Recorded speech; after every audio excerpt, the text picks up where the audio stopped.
swing our way. Gasoline and cards in hand, we ride together, take a stand. It's the open road and a full throttle roar. Ace in the pocket, always wanting more. On a poker run, the stakes are high, rolling fast under an endless sky. Bikes and cards, hand in hand, brotherhood rides across the land. Feel the rush, hear the call, one more card to win it all. Stop at the bar, drinks in the sun. Another card, the game ain't done. 2 stops in, we're still alive. Rev it up, let's make that drive. Cards in the saddle, hearts in our chest. On the highway we ride with the best. Steel horses and riders bold. The thrill of the run never gets old. It's not the hand you're dealt, it's how you ride, with the wind at your back and your crew by your side. On a poker run, the stakes are high, rolling fast under an endless sky. Bikes and cards, hand in hand, brotherhood rides across the land. Feel the rush, hear the call, one more card to win it all. Stop at the bar, drinks in the sun. Another card, the game ain't done. 2 stops in, we're still alive. Rev it up, let's make that drive. Cards in the saddle, hearts in our chest. On the highway we ride with the best. Steel horses and riders bold. The thrill of the run never gets old. It's not the hand you're dealt, it's how you ride, with the wind at your back and your crew by your side. On a poker run, the stakes are high, rolling fast under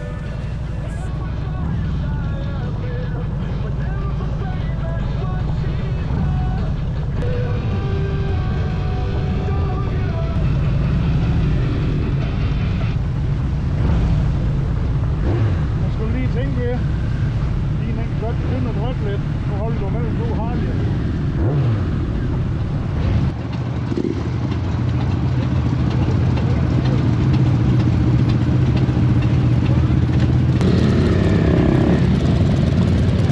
Så kører vi fra Kolby MC på Pokerrun.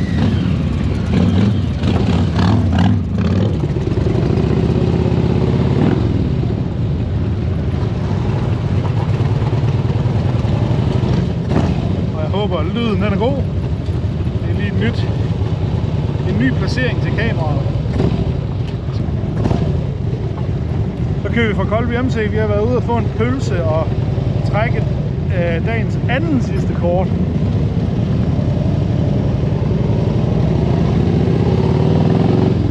På det her poker run, der er arrangeret af Stompers MC. Så nu skal vi tilbage til Thisted og se, hvem der har vundet dagens poker run. Det har været en dejlig tur. Vi lagde ud med her, som I kan se på billederne, så kørte vi nogle dejlige ruter imod Han havde MC først.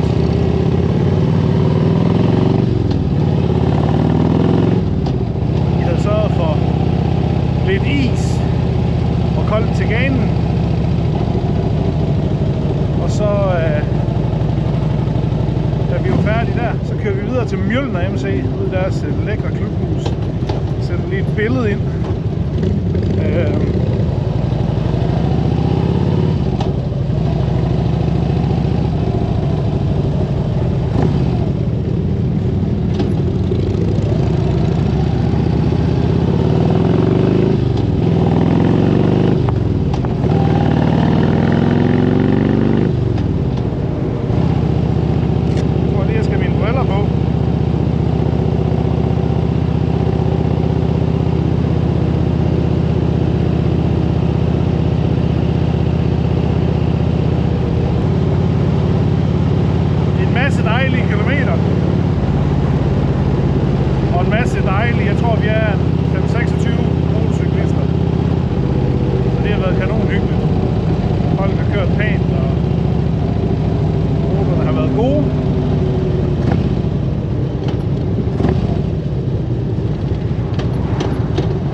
set ved, hvad den gode hånd det er.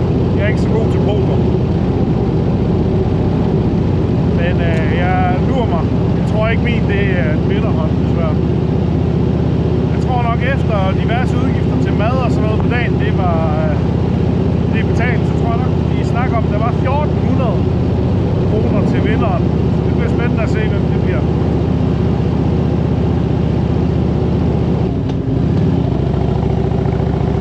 Nu bliver det spændende at se, fordi vores næste stop, det er jo faktisk ude i Stompers ude i Thisted.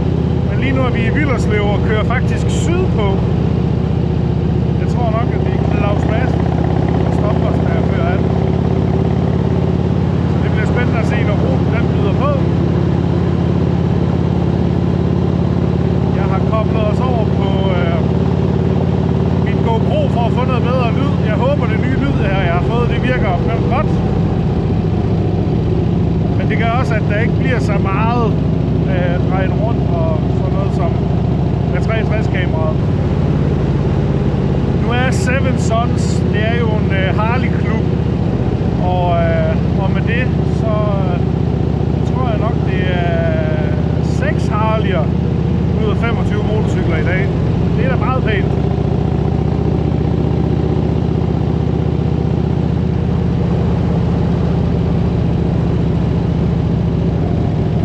Sådan set nogle rigtig fine maskiner. Forskellige på hver deres måde. Det er noget af det, jeg elsker ved Harley'erne. Det er netop, at man laver det til sin egen. Sætter en præg på det. Og det er ikke nødvendigvis bare et eller andet spejl eller noget. Ja, det er lidt glat. Der er flere, der har spurgt mig, hvorfor jeg kører og basker med armene og sådan noget, når vi kører i kortege her. Og det er fordi, jeg er vant til at køre i klub og sammen med nogen, som, hvor vi arbejder sammen omkring en sikker tur. Og det er blandt andet ved, at man med forskellige håndtegn peger på de store huller i vejen. Vifter med armen sådan glat ud til den ene side der, hvor man ser, at der ligger grus i et sving for eksempel. Eller virkelig peger til den ene eller den anden side, hvis vi skal dreje. Så er dem nede bagved, de har en chance for at se god tid, når vi skal dreje. Så undgår man lidt af elastikeffekten.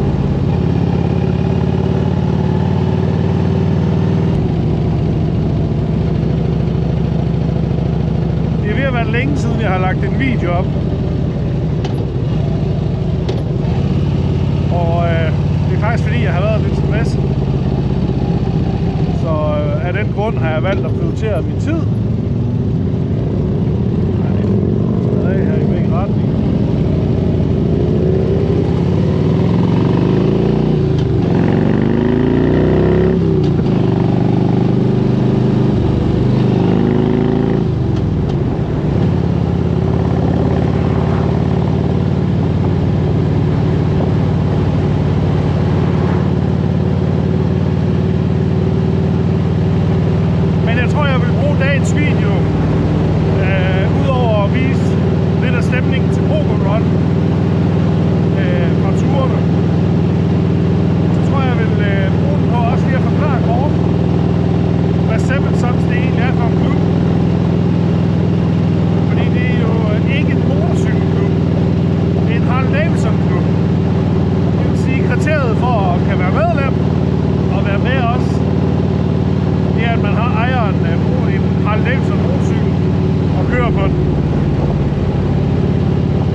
Så er det helt fint.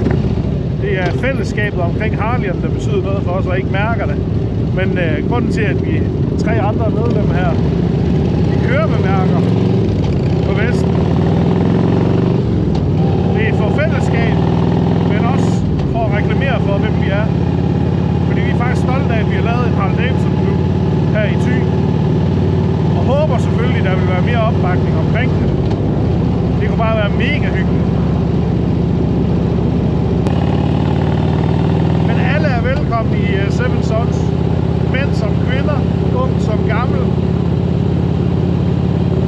Så længe du ejer en Harley Davidson. Og vil ud og køre på den selvfølgelig. Men der er ikke noget krav om, hvor meget du skal deltage i og diverse ting.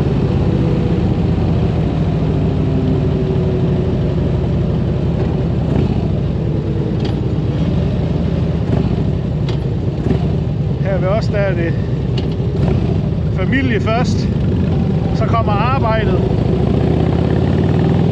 og så er det jo rarest, at man prioriterer den Harley og kommer ud på den. Nogle kører mere end andre, men passion, det er der, og interessen.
Se lige en flot flok. Vi kommer lige på styret igen.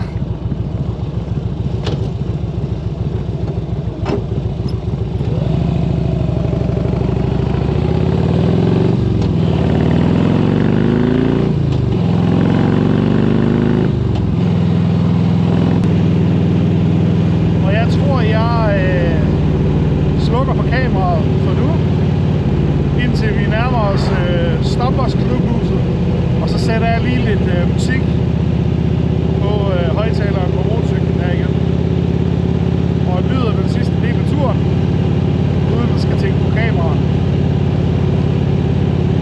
Og jeg håber, at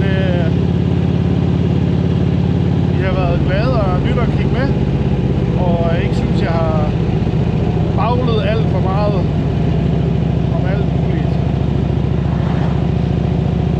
Det er da sjovest, at der bliver snakket om et eller andet. Men vi ses igen ude ved Stompers. Så er vi nået til udkanten af Thisted. Og vi fik alle mand med, at jeg skulle lige falde lidt tilbage her, fordi jeg kunne se, at far han holdt lige ved siden af mig. Og rettet på en spoiler eller et eller andet.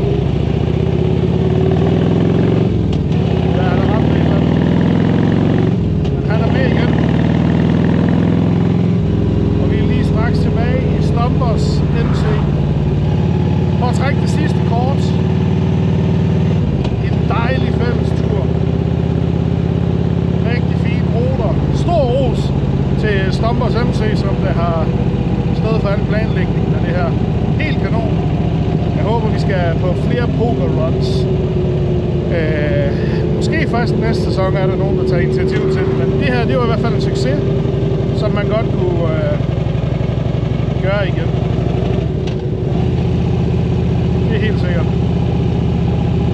Men nu skal vi altså lige herhen. Lige inden for bygrænsen. Der ligger deres klub.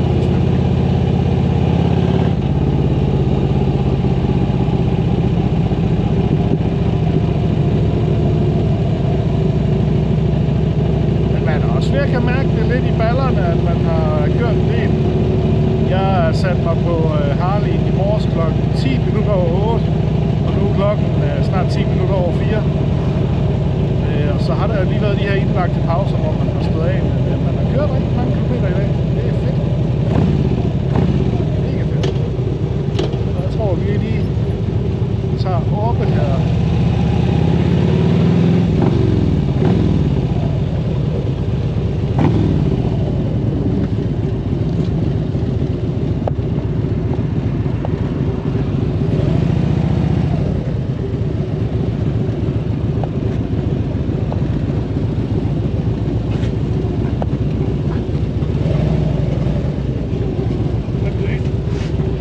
Det tænker jeg.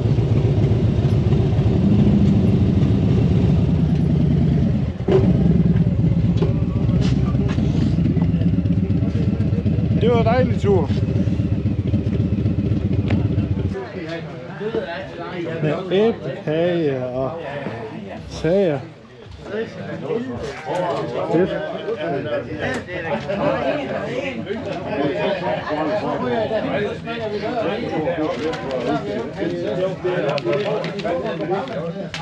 Jeg tror ikke, det kan blive værre. Nej. Næsten. Skal vi få det overstået, eller hvad? Jeg har ikke noget som helst. En dejlig femmer. En spar 5. Men ingen ruder til mig dog. Nej. Skal du tage den sidste? Der er ingen gevinst. Først og fremmest, tusind tak for dig, fordi I gad at lege i dag. Selv tak. Det har været mega fede køreture og fuld opbakning også for de steder, vi har været henne. Og vejret spiller bare med, så det ser ting, at det går op i en højere enhed. Og så selve det der, som det egentlig drejede sig om i første omgang, det der Pokerun. Der er en, der har 2 par. Og det er Geo. Så er ingen, der har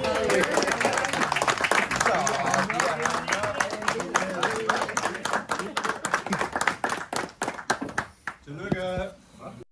Rolling thunder, engines hum, chrome and leather, here we come.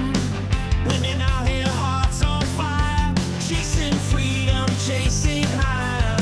With every mile the cards we play, lady luck can swing our way. Gasoline and cards in hand, we ride together, take a stand. It's the open road and a full throttle roar, ace in the pocket, always wanting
så med. Jeg håber, at jeg har fået et eller andet ud af den her video, som jeg synes, det var sjovt at kigge på. Jeg har egentlig lyst til at lave rigtig meget mere. Men